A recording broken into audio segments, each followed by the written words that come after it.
আমরা এখান থেকে আজকে যে জিনিসটা তোমাকে বুঝাতে চাচ্ছি যে পৃথিবীর অনেকগুলো দেশ ঘুরে চিনা সহজ, কিন্তু একটা মানুষের চরিত্র গঠন করা এটা অনেক কঠিন কাজ।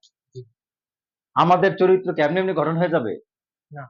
এমনি এমনি কি ঠিক মতো উঠে নামাজ পড়তে পারবো? না। এমনি এমনি কি ঠিক মতো স্কুলে এসে পড়াশোনা সব করে ফেলতে না, পারবো? এটা সম্ভব না। হ্যাঁ, সম্ভব না, কখনো না, এরকম না, সম্ভব, সম্ভব। কিন্তু একটু কষ্ট। কষ্ট করতে। তা এখন কথা হলো যে আমরা হাল ছেড়ে দেই কখন? তখন মনে করি একটা জিনিস সহজ, পারি না, তখন ওই জিনিসের আমরা হাল ছেড়ে দেই। আসলে তো এরকম না, আসল হলো যে আসলে কষ্ট, আমাকে কষ্ট করেই অর্জন করতে হবে।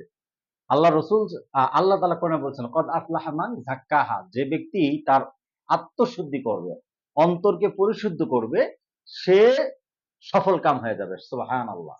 তাহলে আমাদের মেহনত পরিশ্রম একমাত্র আমাদের আত্মশুদ্ধি, অন্তরকে পরিচ্ছন্ন করা, বুঝাতে পেরেছে জি। কিনা? আমাদের ব্রেনকে ঠিক করা, এটা হলো আমাদের কি main main target. Main target. কিন্তু কাজটা কঠিন, কাজটা কি কঠিন। কঠিন, আবার এত কঠিন না যেটা সম্ভব না। তাহলে আমরা এই কাজটা মানে অর্জন করতে পারবো, আমরা কি করতে পারবো? অর্জন করতে পারবো। পারবো। তা আমাদেরকে চেষ্টা করতে হবে, প্র্যাকটিস করতে হবে। কতদিন করতে হবে? যতদিন পর্যন্ত এটা হচ্ছে না, সব চালিয়ে সময় যেতে করতে হবে হবে, সবসময়। মৃত্যু পর্যন্ত করতে হবে। কেন করতে হবে বলতো? আমার এই শরীরকে বাঁচিয়ে রাখতে হলে যাচ্ছে রাখতে হবে। কতদিন খাইতে হবে? মৃত্যুর আগ পর্যন্ত খাইতে হবে। মৃত্যুর আগ পর্যন্ত খাইতে হবে। তা এখন কথা হলো যে আমার শরীরে যেমন খোরাক আছে, আমার মনেরও খোরাক আছে। তো এই মনেরও খোরাক আমাকে মনে খোরাক দিতে হবে। আর এই মনের খোরাক সবচেয়ে বেশি আসে কিতাব, বই পড়ার মাধ্যমে। ঠিক আছে? তো আজকে তোমাকে এই যে এখানে দেখো, একটু উপরে উঠাও, সামান্য উঠাও, হ্যাঁ, এই যে ড্রিমস, হ্যাঁ, তা সে স্বপ্ন রাস্তা দিয়ে যাচ্ছে, কাউন্সিলিং সেন্টারে যাচ্ছে, আমাদের মধ্যে ইগো, হিংসা, হ্যাঁ, তারপর বিভিন্ন ধরনের অনেক পেরেশানি আছে। আরো নিচে নামো, আর নিচে দেখো সুন্দর একটা ইমেজ আছে। এই দেখো সবাই লাঠি নিয়ে, বাঁশ নিয়ে আসছে। হ্যাঁ, যিনি স্বপ্নে, তার স্বপ্নকে বাস্তবায়ন করতে চায়, কি করতে চায়? বাস্তবায়ন তার করতে চাই। স্বপ্ন বাস্তবায়ন করতে চায়, সে ভালো হতে চায়, সে শ্রেষ্ঠ হতে চায়, কিন্তু অনেক ধরনের সমস্যার কারণে সে আগাতে পারে না। জি। সে কি করতে পারে না? আগাতে পারে না। আগাতে পারে না। তো এই জন্য ওই যে সবাই লাঠি নিয়ে দাঁড়ায় দিচ্ছে একজন, এটা একটা প্রবলেম। এগুলো কি? প্রবলেম। তুমি ওই যে দেখো, ইউ, ইউ হুম। হলো কি তুমি? এটা আমি। হ্যাঁ, আঙুলটা দেখাও, তুমি কোনটা? যেটা আমি। হ্যাঁ, তোমার হাতে কি আছে? আমার হাতে একটা কাগজ আছে। কাগজ না, বই আছে বই মনে আছে। করো। এই, তাহলে এই সফলতার মেইন মন্ত্র হলো কি? বই। বই। তোমাকে বই পড়তে হবে। কি পড়তে হবে? বই। হ্যাঁ, স্মার্ট লাইব্রেরি কাউন্সিলিং সেন্টার তৈরি করেছি তোমার জন্য।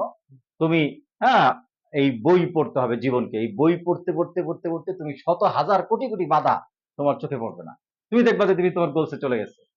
তুমি যদি বই না পড়ো, তাহলে কখনোই, যখন তোমার বই নাই, পড়ো না, হ্যাঁ, তখন তো তুমি খালি এদিকে তাকাবা, ওদিক তাকাবা, দেখে তো ভয় পাবা, আরে ভাই এটা কি রে, লাঠি দিয়ে ধরে রাখছে একজনে, আর ওখানে বাঁশ ধরছে, বাবা এত বড় এত বাঁশ, ওই যে একজনের ভূতের মতো দেখা যাচ্ছে, এ তো কুড়াল লয়ে আছে জীবনে। এগুলোর সাথে ফাইট করে আমাদেরকে সামনে দিয়ে যাবে। হ্যাঁ, না, তুমি তো ভয় পেয়ে যাবা, ওই এতগুলোর সাথে তো আমি পারব না মনে হয়, তুমি আর বসে যাবা। আর যখন তুমি বই পড়তে থাকবা, তোমার কাছে আসবেই না, দেখবা সব অটোমেটিক তুমি কি হয়ে গেছে। মেসেজটা কি বুঝতে পেরেছো? জি। এবার বলো তো দেখি। হ্যাঁ, কি বুঝতে পেরেছো মানে বলো? এটা আমাদের গোল। আমাদেরকে এখানে যেতে হবে। যেতে কোথায় হবে যেতে হবে? কিভাবে? আমাদেরকে গোলের ওইখানে মধ্যে ওই যে গোলের ওইদিকে যেতে হবে। হুম, গোলের ওইদিকে যাওয়ার জন্য কি হতে হবে? আমাদের প্রচুর পড়তে হবে, পড়ালেখা করতে হবে। হুম। এই জ্ঞানই আমাদেরকে অটোমেটিক্যালি ওই জায়গাটাতে নিয়ে যাবে। হ্যাঁ, জ্ঞানটা জ্ঞানের নিয়ে মাধ্যমে আমরা ওই জায়গায় যাব। ওখানে যাব। তো আমরা যদি জ্ঞানের মধ্যে নিজেদেরকে আবদ্ধ না রাখি, তাহলে এই বিভিন্ন সমস্যায় আমরা সমস্যা অ্যাটেনশন আমরা হারিয়ে একদম যাব। পড়ে ধামাচাপা হয়ে যাব। হ্যাঁ, অ্যাটেনশন হারিয়ে যাব, আতঙ্কিত হয়ে যাব, ভীত হয়ে যাব, পরে আর যাওয়া হবে না। বুঝতে জি। পেরেছি? ঠিক আছে। তাহলে আজকে এটা হলো। তো অনেক ধন্যবাদ। আমরা আজকে অনেক সুন্দর চমৎকার জিনিস শিখেছি। তোমার অন্যান্য বন্ধুদেরকে এটা দাওয়াত দিয়ে দাও। এম আমিও চাই যাতে আপনারা সবাই SQSF কাউন্সেলিং সেন্টারের সাথে জড়িত থাকুন হ্যাঁ, এবং অভিভাবকদের হ্যাঁ, প্রতিও, হুম, হ্যাঁ, এবং আপনারা চাইলে আপনাদের মা-বাবাকেও এখানে নিয়ে আসতে পারেন। মানে সবার জন্য SQSF counselling centre and library. ধন্যবাদ। আসসালামু আলাইকুম ওয়া রাহমাতুল্লাহি ওয়া বারাকাতুহু।